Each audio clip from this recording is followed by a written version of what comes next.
I chose not to keep my private, personal emails. Emails about planning Chelsea's wedding or my mother's funeral arrangements, condolence notes to friends, as well as yoga routines, family vacations, the other things you typically find in inboxes. The server contains personal communications from my husband and me, and I believe I have met all of my responsibilities, and the server will remain private. Yeah, all right, that's what she says. Joining us now, President of Judicial Watch, Tom Fitton is with us. Tom, welcome, sir. Hey, thanks for having me on again, Steve. Always my pleasure. All right, first let me ask you about the judge now ordering the release of those emails that Hillary has chosen to share with the American public every 30 days. I think the State Department had said they would do it every 60 days, and the judge said every 30 days. Does this matter at all? Well, I think it ought to matter because the American people are being denied access to information in a timely way. These emails have been around, and the State Department had them. Mrs. Clinton was head of the agency. She had them since the moment she was in office, and now we'll never know when we'll finish these emails. If you have 55,000 emails, it depends how quickly they go through them or pretend to go through them. We could be getting emails still from the Hillary Clinton years into the next administration. You know, IB Times is out with a story about how the Clinton Foundation donors got weapons deals from Hillary Clinton's State Department. In several instances, they say it's a violation of the agreement that they signed with the Obama administration, and also that, you know, it shows that I think they take one country in particular, who I will tell you in a second, and it is Algeria, who in 2010, the Human Rights Report, Clinton State Department just clobbered Algeria for human rights abuses, really harsh stuff.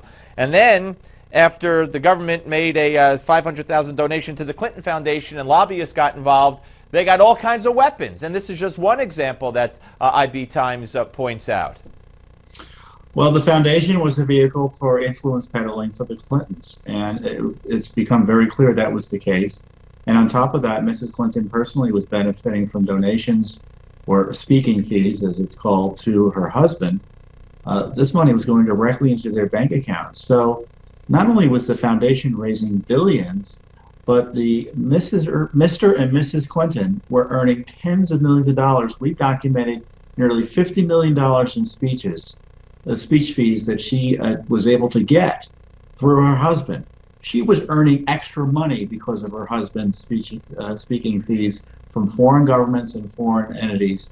And Algeria getting a weapons deal, this was all foreseen when she was first hired. And she promised to run all of these issues through the ethics process, such as it was at the State Department. And, you know, we uncovered in our litigation and the records we did get that there was no ethics process. It was run by Cheryl Mills, who shouldn't have been involved under Obama's own ethics rules. And everything was approved. Of all the speeches, none were disapproved.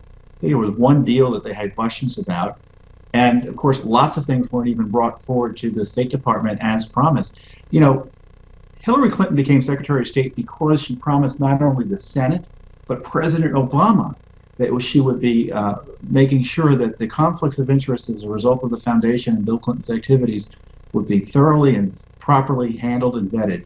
And it was a big lie. She defrauded not only the Senate, but arguably President Obama, who, well, should know better, but we know he's corrupt too, so he probably didn't care much. Well, I was going to say that you could explain away why President Obama hasn't said anything hardly at all, but why the Senate, if they were lied to, why they aren't holding her responsible. I know you guys also responded at Judicial Watch to the court ruling yesterday, the Court of Appeals, Fifth Circuit, keeping the stay in place on Obama's unconstitutional executive order.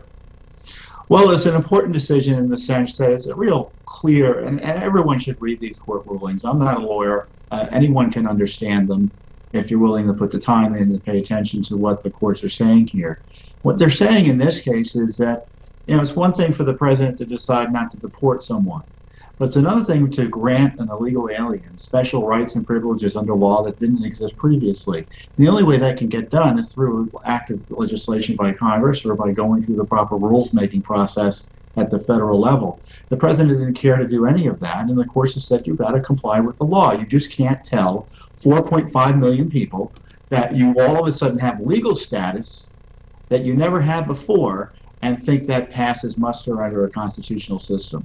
And this administration's arrogance in that regard is really audacious, and I'm glad at least the courts are saying no to it. Going backwards to Hillary in the minute or so that we have left, the latest FOIA documents pretty much show that Benghazi was a terror attack and that both Hillary and the White House knew this? They sure did. Every document we're getting confirms it was a terrorist attack. Defense Department documents last week we released show they knew it was a terrorist attack almost from the moment it happened, and it was pre-planned going back to September 1st, 10 days beforehand. And now we know the State Department was issuing alerts internally sent around all over the place that it was a terrorist event. And in fact, they had a list of, quote, protests at all of the various embassies around the world. And there was only one mention of Benghazi, and out of the 18 protests or so, only Benghazi had it listed as an attack. Right. No protest next to Benghazi. It's a big lie. Hillary lied about Benghazi. That's what these documents are showing. Well, this is why she hit those emails. Now we need a Congress that's willing to prove that and do whatever it takes to prove it. Otherwise, we're going to have a commander-in-chief who lied about the whole thing once again. Tom, great to talk to you. Keep up the good work. Tom Fitton, the panel's next. Don't go away.